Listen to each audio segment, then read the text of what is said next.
All right, get ready for a thrilling NBA All-Star Weekend with some of the best basketball players in the world and a diverse mix of entertainment, including Afrobeats themed halftime show. Yeah, this is something new. Nigerian artists Burna Boy, Tems, and Rema will take the stage to perform, allowing Afrobeats to gain new fans on this massive platform. Fast X star Vin Diesel will introduce the players in a family-themed segment, while local stars like Jewel and Post Malone will perform during the festivities. Now, the Rising Stars game, the Celebrity game, and the All-Star Saturday night festivities will take place on February 19th for the big game airing live on TNT and TBS. And it's so interesting how this All-Star Weekend has evolved over the years. Absolutely. It's like a Hollywood main red carpet event. It's definitely an event. And no pun intended against other sports. But one thing I do appreciate about the NBA in particular, they have a way of tapping into the culture. You think a little bit better than maybe the NFL? I mean, NFL, possibly. Again, I don't want to take a jab at the NFL or the MLB or the NHL or soccer and so on. Yeah. But I would say the NBA has a way of just tapping into the culture, just a tad bit more, just a tad bit more. I think it has a lot to do with just better representation. Okay. We all know the struggle in the NFL. Most of the players are all black. We all know there's a struggle with black coaches, in particular the head coaching position. And ownership. We all know there's a struggle with ownership. So maybe that has something to do with it. I want to say that the NFL is making better efforts. Definitely making better efforts. The Super Bowl was hashtag all black for a minute with the two black quarterbacks. You had Cheryl, you had Babyface. I feel Chris Stapleton was an honorary black man the way he sung that national anthem. He had a lot of bass. Had a lot of bass in that voice. But I think, the NBA just has always been real funky and clever with the way they go about rolling stuff out and kind of being ahead of the curve and innovative. And so I think you're right with that. Hey, it's just a little observation. That's all.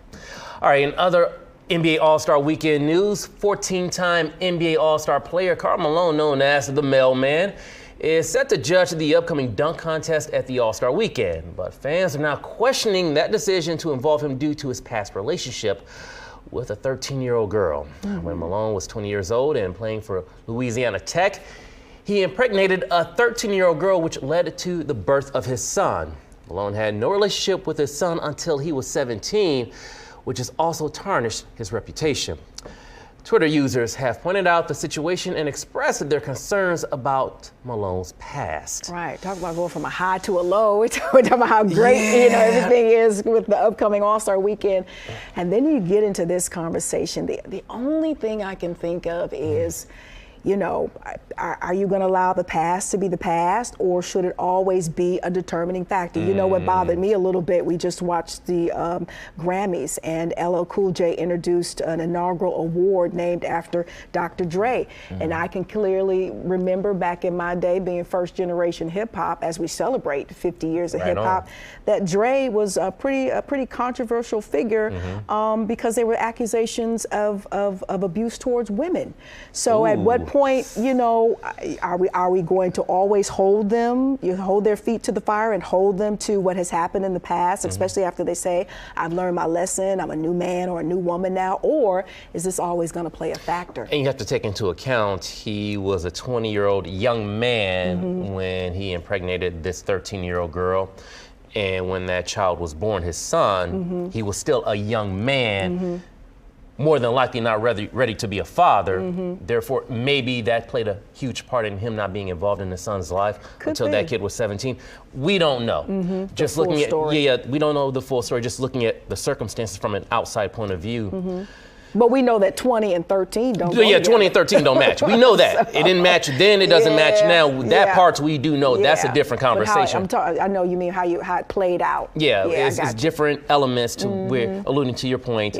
At one point, do you say he deserves a second chance to redeem his reputation? Well, maybe the NBA feels that way, seeing as though he's a huge part of the NBA All-Star Weekend coming up. And I know his big vice is he never won a championship, as great of a player as he was. Doesn't have a ring. And before we got into his background, the question that came to mind is, you got Karl Malone judging the slam dunk contest.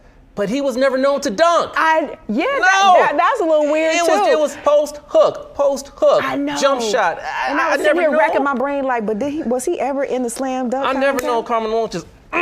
No. Great player, but he had a dope inside game. Now he was a man. However, he wasn't dunking it. That's a good. I recall. Good observation there. All right, Ice Cube is making headlines. First, he called out Billboard for excluding him from its 50 best rappers of all time list. Shame on Billboard. And then secondly, Cube is reportedly discussing selling ownership of some of the teams in his Big Three basketball league. He's talking with investors. You know, he is seeking more sponsorships by pitching the league to advertisers. Now, the 3-on-3 league, which features former NBA players, consists of 12 teams and runs from June through August, culminating with a 2-week postseason. The Big Three League will begin its 6th season this summer, hitting 10 cities, with the games being aired by CBS, which is huge, because when he first launched this particular league, I don't think it was necessarily seen as a joke, but the NBA is such a powerhouse. Yes. No different from how the USFL, has a hard battle with, the NFL, right? Of course. But I think it's the celebrity of it all. I think it's the funkiness, the hip, the culture of it all.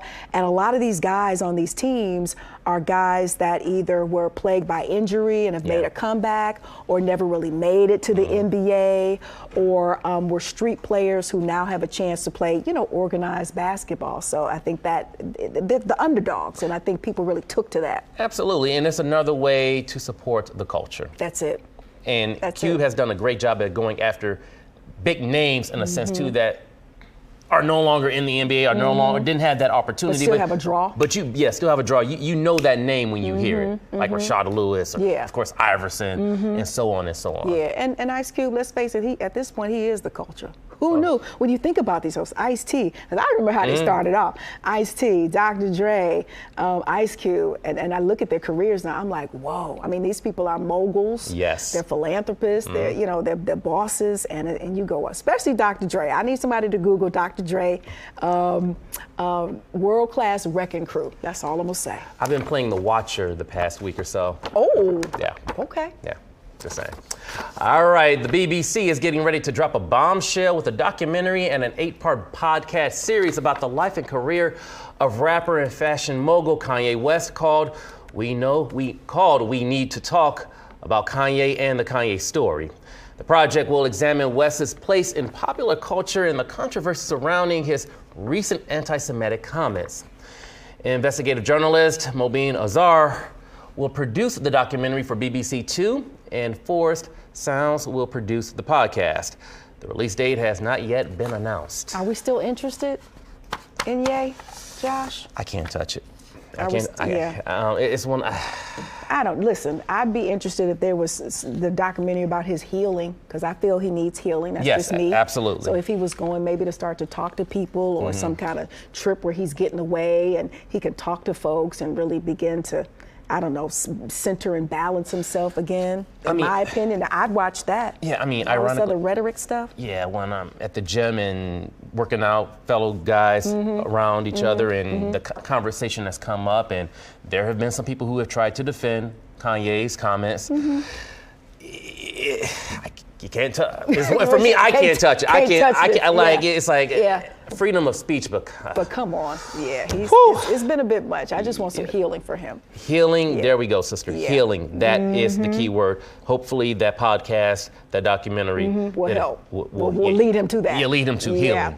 All right, a 19-year-old Howard University student named Kayla Austin won $25,000 for her invention, My Gun's Been Moved, at Pharrell Williams' Mighty Dream Forum and Black Ambition event last year. Her invention provides gun owners with a 24/7 monitor and notification if their gun has been moved. Austin says she was inspired to create the technology after hearing about gun violence and participating in a youth program. Her invention has been recognized by CES Tech and recognition from Teen Vogue.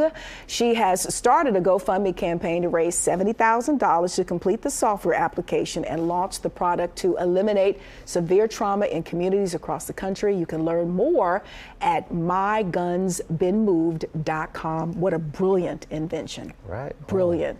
I mean, to have a device attached to your gun that'll alert you when it's been moved. Yes. And it's not because you moved it, you know, or maybe someone has had access to it, which leads to the type of stories that we've been talking about. Too many stories of children gaining access to firearms inside of homes. So this piece of technology could potentially play a factor in preventing those kinds of situations. Yeah. Or folks who, you know, mentally, as far as their capacity is concerned, shouldn't have a hold of a gun either. You know, that alert would definitely certainly be helpful as well. So I think it's absolutely genius, and I hope she gets all of the money that she's looking for. Absolutely. And support for that. Yeah. Up next, Black excellence in the form of charitable donations. Oh, we'll tell you which stars are giving big this month. You're watching FOXSOUL's Black Report. We'll be right back.